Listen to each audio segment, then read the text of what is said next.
General Thomas Stonewall Jackson was one of the best-known commanders of the Confederate Army and a Virginian, so it's not a big surprise that he's memorialized here in this stained glass window at Roanoke's Fifth Avenue Presbyterian Church.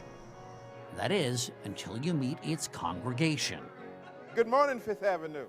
The Stonewall Jackson window has been part of this black church for 125 years, surviving a fire in 1959 that destroyed the rest of the church. This was a monument to the future of the African American race.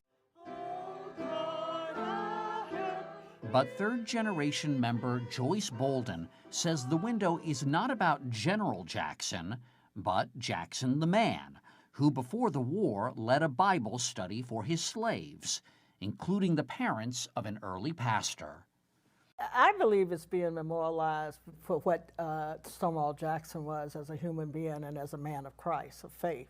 He defied all the laws of the South by educating his slaves. He taught them to read and write. And if Stonewall Jackson were right here, what would you say to him? You picked the wrong side of history, man. I would thank him for educating his slaves. I think that's very important. Yeah. So it's complicated.